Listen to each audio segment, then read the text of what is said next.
Makeup করলেই তো হবে না, স্কিন কেয়ারও করতে হবে। সকালে ঘুম থেকে উঠে ওয়েদারটা জাস্ট এত সুন্দর আর ঝুম বৃষ্টি, তারপর দেখি পছন্দের কিছু গিফট আসে, তাহলে মনটা একদম ভালো হয়ে যায়। ওয়েদারটাও ভালো, মনটাও ভালো।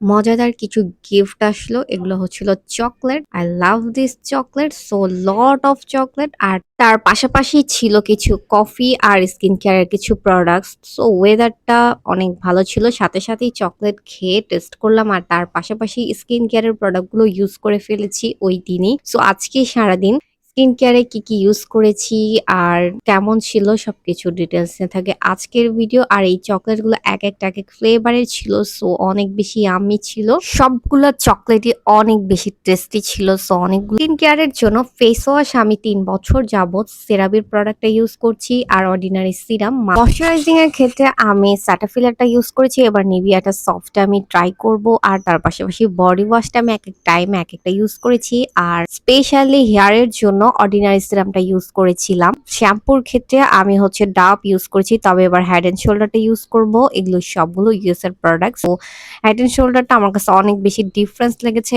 হেড এন্ড শোল্ডার শ্যাম্পুটা আমি মোটামুটি প্রায় 6 মান্থ হয়েছে আমি ইউজ করছি। এটা আমার কাছে খুবই ভালো লেগেছে। যাদের হেয়ার ফল হচ্ছে, হেড এন্ড শোল্ডার বা শ্যাম্পুটা চেঞ্জ করে ইউজ করতে পারেন। আর আমি বেসিক্যালি হচ্ছে ফোমিং নিভিয়া বডি ওয়াশটা এই ফার্স্ট ইউজ করতেছি। আমি বেসিক্যালি হচ্ছে বিভিন্ন ফ্লেভারের বিভিন্ন ভ্যারাইটিস এর আমি ইউএস এর হচ্ছে বডি ওয়াশ ইউজ করি, তবে এবার ডিফারেন্সটা ইউজ করে আমার কাছে ভালো লেগেছে। সো আমার স্কিন কেয়ার আমি বেশি একটা তেমন কিছু করি না, জাস্ট মাঝে মাঝে একটু মাসাজ করি। আর ময়শ্চারাইজিং আমাদের স্কিনের জন্য মাস্ট বি।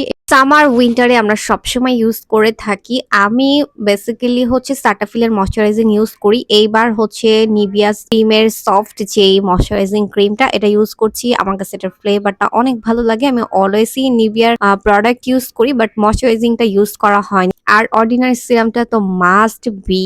আর সিরাম হচ্ছে আপনার স্কিনের উপর ডিপেন্ড করে ইউজ করা উচিত, আর নাইট ক্রিম স্কিপ করা উচিত। তাছাড়া হচ্ছে গিয়ে হেয়ারের জন্য অর্ডিনারি সিরামটা ইউজ করতে পারেন। অর্ডিনারি হচ্ছে বেস্ট একটা ব্র্যান্ড আমি বলবো, এটা আমি ইউজ করতেছি লং টাইম ধরে। সো এটার জন্য আমার কাছে খুবই ভালো লাগে অর্ডিনারি প্রোডাক্টস গুলো। আর পাশাপাশি নিভিয়ার প্রোডাক্টস গুলো ভালো ছিল। তো তারপরও হচ্ছে মানুষের অনেক সময় ভালো প্রোডাক্ট ইউজ করলেও অনেক সময় প্রবলেম হতে পারে, তখন আমি মনে করি যে একটু চেঞ্জ করে ইউজ করলে দেখা যেতে পারে কেমন টাইপ। সো আমি হচ্ছিল আজকে সারাটা দিনের ছোট্ট কিছু কিছু ক্লিপস তোমাদের সাথে শেয়ার করলাম। বেসিক্যালি হচ্ছে আমার স্কিন কেয়ারের প্রোডাক্টের ডিটেলসটা আজকে শেয়ার করলাম। শুধু তো মেকআপ করলেই হবে না, স্কিন নিয়েও আমাদের ভাবতে হবে, আমাদের হেয়ার নিয়ে ভাবতে হবে, স্কিনটাকে কিভাবে হেলদি রাখা যায় ওই দিকেও আমাদের ভাবতে হবে। আমার মাসাজ ক্রিমের ডিটেলস তোমাদের সাথে শেয়ার করব। আর ময়শ্চারাইজার সিরাম, হেয়ার সিরাম, এগুলো আমাদের কন্টিনিউ ইউজ করা মাস্ট বি জরুরি। তা আমার এভাবেই হচ্ছে আমার নাইট স্কিন কেয়ারটা শেয়ার করলাম তোমাদের সাথে। একটা নিভিয়া অর্ডিনারি আমার বরাবরই খুবই পছন্দের। ডাবটা আমার খুব পছন্দের ছিল, তবে ডাবের থেকে হেড এন্ড শোল্ডার আমার এখন অনেক বেশি পছন্দের হয়েছে। আমি বেসিক্যালি হচ্ছে লোশনের ক্ষেত্রে নিভিয়া এবং হচ্ছে ক্রিমের ক্ষেত্রে নিভিয়াটা ইউজ করি, তবে এইবার হচ্ছে গিয়ে ময়শ্চারাইজিং ক্রিমটা আমার কাছে অনেক বেস্ট লেগেছে। দেন আমি হচ্ছে এভাবেই মোটামুটি একটা স্কিন কেয়ার করে তোমাদের সাথে শেয়ার করলাম। আর হাতে কিছু প্রোডাক্ট পাওয়ার পর, গিফট পাওয়ার পর ইউজ করতে কার না ভালো লাগে। তো খুব সুন্দর একটা মোমেন্ট ছিল। স্কিন ভালো থাকে, হেয়ার ভালো থাকে, সো মনও ভালো থাকে। এটা আমাদের সবার জন্যই। নাইটের জন্য প্রিপারেশন নিচ্ছি, সুন্দর ক্যান্ডেল লাইট ইউজ করে নিলাম, আর তার পাশে সুগন্ধির জন্য রুমটাকে স্প্রে করে নিলাম। ডিম লাইট জ্বালিয়ে সুন্দর করে এখন একটা ঘুম দিব। So bye bye, good night everyone, thanks for watching.